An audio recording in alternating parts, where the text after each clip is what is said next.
Ah, now, thank you for your practice talk. Uh, I'm glad you took my advice. You covered everything, although some people might um, take exception to your light treatment of walking meditation. Um, in formal practice, walking meditation is supposed to be rather strict. You maintain arm's length distance uh, between you and the person in front of you. We try to stay in step and are completely mindful of every step. And walking meditation lately has taken on new dimensions. So we now have the phenomenon of mantra walk. So sometimes very long walks, repeating a mantra in coordination with our steps. Um, so I think it can be actually quite formal and serves as much as a meditation practice as anything. It certainly can. And I don't think we should think of it as just a chance to stretch our legs after we've been sitting, although it certainly does give relief to that. Anyway, but I'm glad you took me up on my suggestion. I thought you did a great job surveying our practice. Does anyone have a question at this point?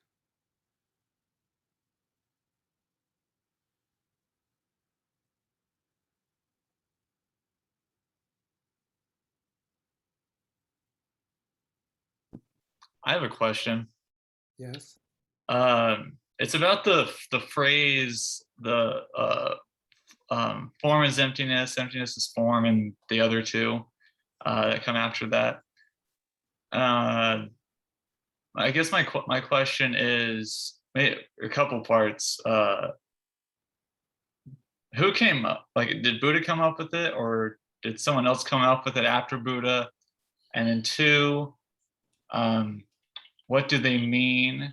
And I guess there's three parts. What do they mean? And then three, is there a practical way to apply those things to life?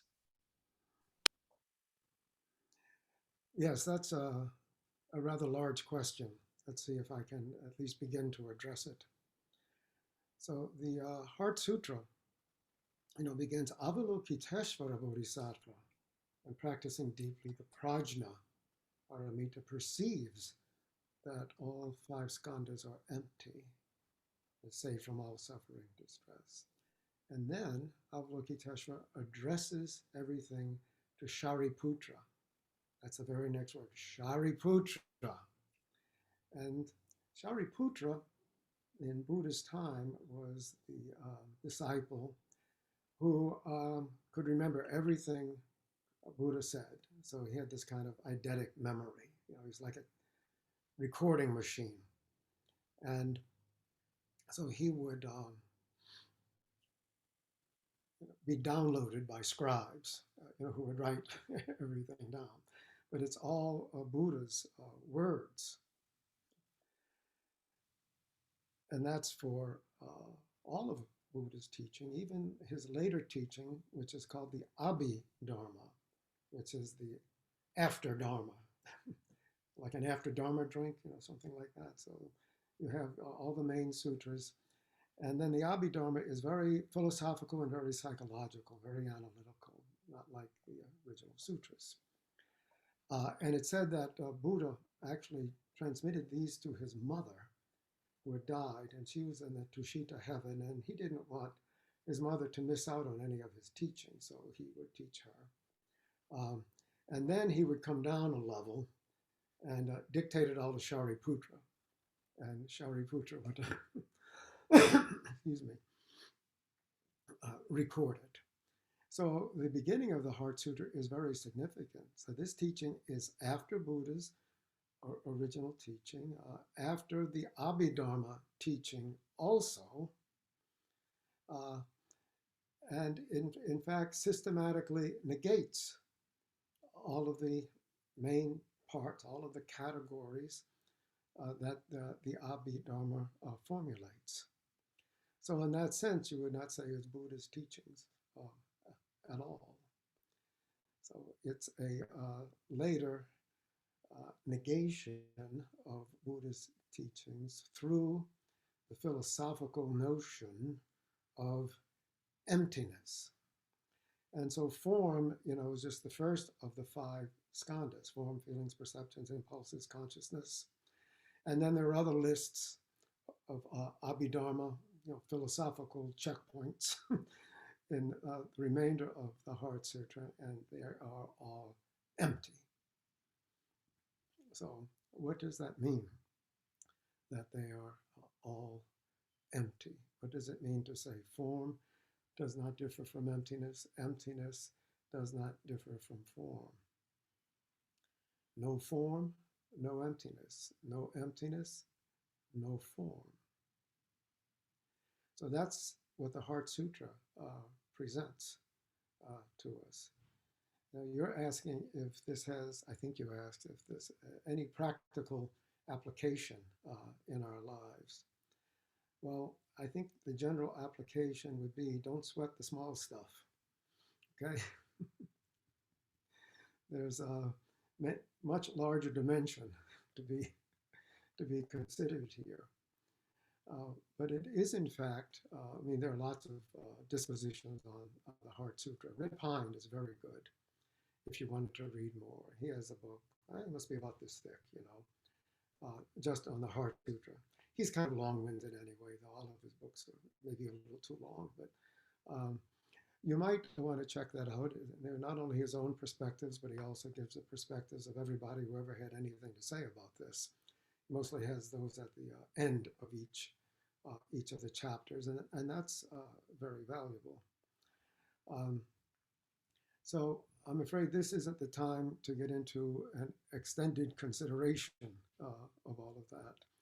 But I think it is good to know that, in answer to your first question, it's not, in fact, part of Buddha's original teaching, nor of his later teaching, the Abhidharma.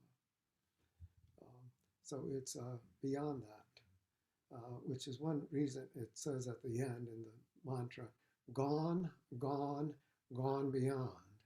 This has gone beyond any traditional Buddhist teaching. And then Bodhisvaha, awake, all right, so that's the kind of sutra it is. So maybe it's time to have a class on the Heart Sutra again, since you bring this up. We're kind of looking for, some sort of review of all, we're engaged in a review of all the classes that have been taught and trying to decide what's next. So maybe a class on the Heart Sutra. And one class is not really enough, but it's kind of all that any of us can manage.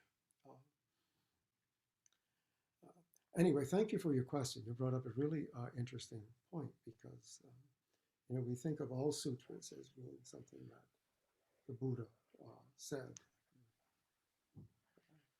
Sutra means a thread, like suture, same word, stitching up, same Indo-European word. A thread, kind of in the sense of computer thread or something like that. Kind of an interesting word, but sutra could be chosen. So thank you very much for your question. Are there any other questions? Oh, go ahead, Vera. Okay. It's Temple Rules said, do not give an opinion. Now that seems like an impossibility to me. So what do you think is meant by that? Keep your mouth shut. Always.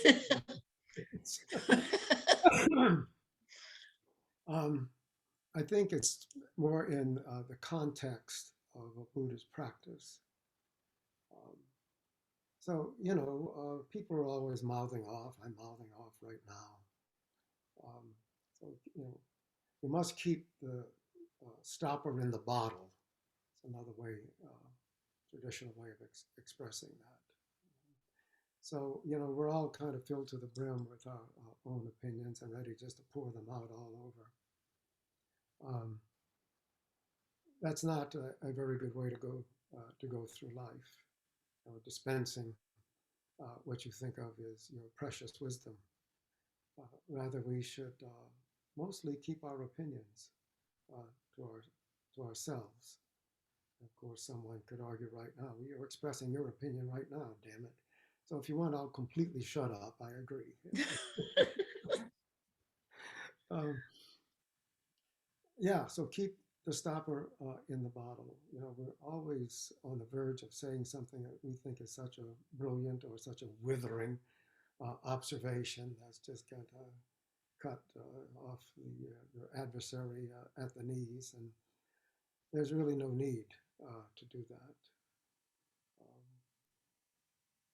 Rather to have you know, respect for everyone and what everyone has to say. It's not that you have to buy it completely, but our society has become very impolite. It's more so than most traditional cultures, anyway. Um, Everybody wants to mouth off. We all want to express our opinions. I know better, and you know, you don't know what you're talking about, and you know, that sort of language really doesn't do much good. So we listen respectfully, and when we really have something to say, we say it politely. I don't know if that's what your question was getting at. Sort of. I mean, it seemed impossible to even have conversations if you aren't giving your opinion. So, Yeah. Yeah, it's more of the manner of presenting what you think. okay. So we all know what the word opinionated means. Yeah. It doesn't simply mean that you, like everybody else, has opinions. It means you're really attached to your opinions as the ultimate truth, and you don't want to hear anybody else's. Okay. Sure. So I think that's the direction in which, you know, that statement, that injunction. That makes sense. Yeah. But thank you for bringing that up. So, Ramiro, I guess you had a question? Yes. So after Jacob's question and when you were talking, it just came to me um, something else about form is emptiness. Emptiness is form. Is that you know, there's a fine line, like, or you know, you can get attached to the idea that, you know, form is emptiness, and then basically, well, then nothing matters. Yeah. That type of you know, I don't know if that's nihilistic or something, but how do we, and you know, and sometimes even if you talk to somebody about emptiness, they might come off, or you know, they might get the idea that that's what we are getting at. How, Yeah. what's a way that you can explain that better? And it's like, you know, it's not that, you know, nothing matters. So emptiness in ordinary English has a completely different connotation. Like there's nothing there at all. It's empty-headed is another expression that it's not very polite. Emptiness in Buddhism means has no self-nature, individual nature. So it suggests, strongly implies deep interconnection. And once you start explaining it that way, people tend to respond very positively. You know, we all kind of really like the idea of deep interpenetration. But if things aren't porous, partly empty, then it's just this all the time instead of this. So I think you can present emptiness in that way. Um, so the Sanskrit word is a shunyata. So and shunya, it's an adjective, and it means something like a bubble. Um, so a bubble looks like it's okay. There it is. We got this bubble, but we know that there's mostly nothing there but air and a very little thin film, you know, holding it in. It also can refer to the sky, shunya. So like on a clear day. Oh, you just like see right through it, you know. Um, so it's maybe those metaphors, or rather, not really metaphors, those applications of the original word that we translate as emptiness, that might help also. So translation is a very tricky business. Um, and it's often, if possible, you know, get to what the original word was and in what context, you know, it was used. And so, you know, we work with a tradition that's thousands of years old now, filtered the original languages of Buddhism, which were Pali and Sanskrit. Pali, or something like Pali, is what the Buddha spoke, and the early scriptures, the sutras are written in Pali, and these get, you know, translated into Chinese. And it's true that the Chinese did an amazing job with this. There was this Translation Institute in the 400s, founded by Kumarajiva, who was himself from India and a tremendous scholar. And he said he had over 1,000 translators who were highly trained in both in Sanskrit and in Chinese. So we're reasonably sure that this stuff is pretty well transmitted. And you know, some things only survive in Chinese, like the Brahmanet Sutra, which is the sutra all about precepts. It's where we get our precepts from the Brahmanet Sutra, you know, the 5, the 10, the 16. Well, it actually doesn't have 10 to 16. And then the 48 precepts come from a sutra that only exists, you know, in the Chinese translation. So there are all sorts of, you know, linguistic complications in our teaching, and we have to do our best to understand those and perhaps straighten things out a little in our teachings. There's lots of dangers, you might say, taking things sort of literally without looking into what's really behind this teaching, where did it come from, and what are the nuances. And so that's why actually we have to study Buddhism. That's why we have classes, you know, here at the Zen Center, and many of them are along those lines. So thank you for your question. We have time for one more question. We have, I think, 5 more interviews. I don't mean to put a damper on everything. If there's one more question, please let's hear it. So okay, one more. Here it is. yeah. So I was watching. I recently read Dropping Ashes on the Buddha for the first time, and I was watching a video on YouTube of Zen Master Hae like going around Europe. Yeah. And in the video, he said something. I think he was in Denmark or a Scandinavian country, and he said, everybody's doing so well that you get very comfortable, you have a good life, you have a good car, you have a good house, you get very comfortable, and so you don't seek this anymore. And he said you have to. We don't see this anymore. Don't see what? You don't seek. Okay, Yeah. Okay, I got it. Yeah. And so my question is whether a person has to be suffering, intensely, or to seek suffering or to seek discomfort all the time in order to stay with the don't know mind. Yeah. Or well, I don't think that's true at all. Of course, that's kind of what Buddha did, wasn't he? So he was a prince, didn't suffer at all, encounters suffering for the first time, and vroom, he becomes an extreme ascetic, for quite a while. What did he discover after his period of extreme asceticism? Hey, this doesn't work. And then a middle way.